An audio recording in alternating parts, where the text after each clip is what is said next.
Hello students, let us start the video with another question of 13.1 that is also very important from exam point of view. तो question क्या है, a cubical block of side 7 centimetre is surmounted by hemisphere. तो by hemisphere है तो hemisphere इस बार भी कहाँ बनेगा, ऊपर बनेगा. Okay, and what is the greatest diameter the hemisphere can have and find the surface area of solid. तो क्यूबिकल ब्लॉक हमें बनाना है. तो सबसे पहले मैंने आपको बताया कि फिगर बहुत अच्छा बनाना है आपको. ओके, तो हमने एक फिगर बनाना शुरू किया. क्यूबिकल ब्लॉक है तो फिगर इस टाइप से बनेगा. मैंने थोड़ा छोटा ले लिया है फिगर, मुझे थोड़ा बड़ा लेना चाहिए था, लेकिन it's okay. Okay, cubicle block of side 7 centimetre. Cubical block है तो चारों तीनों साइड, ये जो सारी साइड्स क्या होंगी उसकी सेम होंगी, 7 सेंटीमीटर 7 सेंटीमीटर. अब उसके बाद उसने क्या कहा कि सरमाउंटेड बाय हेमिस्फीयर ब्लॉक है और वो सरमाउंट किससे किया गया है, हेमिस्फीयर से. मतलब हेमिस्फीयर इसके ऊपर बना हुआ है. ओके, हेमिस्फीयर कहाँ बना हुआ है, इसके ऊपर बना हुआ है. तो किस टाइप से बनेगा. उसने आगे क्या कहा है, what is the greatest diameter the hemisphere can have. अब ऊपर से अगर ये 3D फिगर है तो ये ऊपर इसकी एक तरीके से टॉप हो गई. ओके, टॉप में मैक्सिमम उसका जो सरफेस बेस हो सकता था वो कितना हो सकता है, इतना हो सकता है, उसके अलावा तो नहीं हो सकता है. ओके, इन्होंने सरमाउंट किया उसको तो इसके ऊपर उन्होंने रखा है हेमिस्फीयर इस टाइप से. ओके, और ये हमने डॉटेड दिखाया है क्योंकि हमें ये लेना नहीं है फिगर, क्योंकि हम डॉटेड ज़्यादातर वही दिखाते हैं कि जो हमें काउंट नहीं करना होता है, क्योंकि क्यूबिकल ब्लॉक है. अगर क्यूबिकल ब्लॉक में हम ये बेस इसका ले लेंगे हेमिस्फीयर का तो मतलब ये ब्लॉक यहाँ बंद हो गया. ओके, लेकिन इस ब्लॉक को बंद नहीं करना, ये ऊपर तक है. So we will not count this base of hemisphere. Okay, तो हमें निकालना है. पहला उसने क्वेश्चन पूछा कि what is the greatest diameter the hemisphere can have. तो उसका ग्रेटेस्ट डायमीटर कितना हो सकता है, इसका जितनी इसकी साइड की लेंथ होगी तो ये इसका जो मैक्सिमम डायमीटर है वो कितना हो सकता है, 7 सेंटीमीटर. यू कैन से जितनी क्यूबिकल ब्लॉक की साइड की लेंथ है उतना ही उसका ग्रेटेस्ट डायमीटर हो सकता है. So we will write the greatest diameter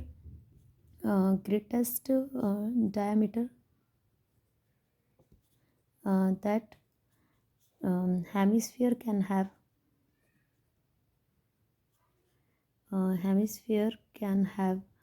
is equal to side of cube, cubical block you can say, और cube you can say, that is equal to 7 centimetre. Okay, अब उसने कहा कि भाई इसका सरफेस एरिया भी निकालो. ओके, तो हम सरफेस एरिया पर काम करेंगे. सो surface area of solid. Okay, surface area of solid, हमें सरफेस एरिया निकालना है. अब आपको बताया है कि भाई इसका तो हम लेटरल सरफेस एरिया या सी एस ए नहीं ले सकते. कर्व सरफेस एरिया को लेटरल सरफेस एरिया भी बोला जाता है, ये आपको पता होना चाहिए. सरफेस एरिया ऑफ सॉलिड निकालना है तो हमें एक तो क्यूब का लेंगे और एक हेमिस्फीयर का लेंगे. दो बात, फिर उसके बाद बात क्या करते हैं कि सी एस ए लेना है या टी एस ए लेना है. अब हमेशा क्यूब का आपके पास टी एस ए का फॉर्मूला होता है, सी एस ए का होता ही नहीं है. ओके, सी एस ए का होता ही नहीं है. तो हम इसमें जो क्यूब का लेंगे वो क्या लेंगे, T S A of cube लेंगे.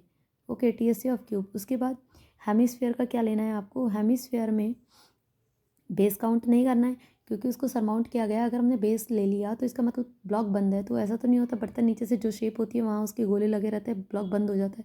तो वो ऐसा नहीं रहता है, इसलिए बेस को काउंट नहीं करना है. तो हम इसका क्या लेंगे, सी एस ए लेंगे. सिर्फ इसका क्या लेंगे, सी एस ए. तो प्लस हमने क्या किया इसमें, सी एस ए ऑफ हमने क्या लिया, हमने हेमिस्फीयर. ओके, लेकिन हमने इसका तो सी एस से ले लिया, इसमें ये बेस नहीं आया था, लेकिन हमने क्या लिया था, क्यूब का तो हमने टी एस से लिया. अब क्यूब का अगर हमने टी एस से ले लिया है तो हमने इसको इसमें टॉप को भी ले लिया और टॉप में ये भी आ गया. ओके, तो हमें टॉप में से ये हटाना पड़ेगा. तो इसीलिए हमें क्या करना पड़ेगा, इसमें से माइनस करना पड़ेगा क्या, area of base of hemisphere. Is it clear और नॉट. ये पार्ट बहुत ही इंपॉर्टेंट है क्योंकि हमने उसे हेमिस्फीयर के सी एस सी में तो काउंट नहीं किया, लेकिन ये काउंट हो चुका है किसमें, क्यूब के टी एस सी में काउंट हो गया था. तो इसीलिए हमें रिमूव करना पड़ेगा और इसके लिए हम क्या लिखेंगे, minus area of base of hemisphere. तो जैसे ही हमारी इक्वेशन बन जाती है वैसे ही हम फॉर्मूला लगाते हैं. पहले T S C of cube क्या होता है, 6a². ओके, मैंने डायमेंशन नहीं लिखी थी तो आप लिख लेना. साइड ऑफ क्यूब क्या हमने लेट किया, small A is equal to 7 centimetre. 6a² इसका फॉर्मूला होता है, plus C S C of hemisphere. You will write in language की ग्रेटेस्ट डायमीटर हमारा 7 सेंटीमीटर था, तो मैं यहाँ लिख देती हूँ कि रेडियस ऑफ हेमिस्फीयर. ओके, आप डायमेंशंस स्टार्टिंग में लिखते हैं, गिवन पार्ट लिखना होता है हमें. R is equal to diameter divide by 2, that is equal to 7/2 centimetre. आप जब भी कैलकुलेशन कर रहे हैं आप उसे पॉइंट में कन्वर्ट मत करिए, नहीं तो कैलकुलेशन हार्ड हो जाती है. तो आप उसे एज इट इज़ रखिए. ये हमारा 7/2 सेंटीमीटर. ओके, ये हमारी रेडियस हो गई. तो C S C of hemisphere क्या होता है, C S C of C S A of hemisphere हम लगा रहे हैं यहाँ पर, that is equal to 2 pi r² okay, minus area of base, base circle shape का होता है तो -πr²। ओके, तो आपने देखा कैलकुलेशन कितनी आसान हो जाती है, 6a² plus 2 πr² minus πr², यहाँ पर πr² बचा। ओके, अब हम वैल्यूज़ डाल देंगे। 6 इंटू ए की वैल्यू कितनी है हमारे पास, साइड ऑफ क्यूब कितना था हमारे पास, 7 का स्क्वायर हो जाएगा, प्लस पाई की वैल्यू हमारे पास कितनी है, 22/7, क्योंकि क्वेश्चन में गिवन नहीं थी। 22/7 तो हम खुद से ले सकते हैं, रेडियस हमारी 7/2 थी, तो 7/2 का होल स्क्वायर। क्लियर है नहीं है? तो यहाँ पर 6 इंटू 7 का 6 into 49 plus 22/7 into 7/2 into 7/2। Okay, 7 7 cancel, 2 से 11 टाइम्स। ओके, तो हमारे पास इसकी कैलकुलेशन क्या आ रही है, कैलकुलेशन इसकी आएगी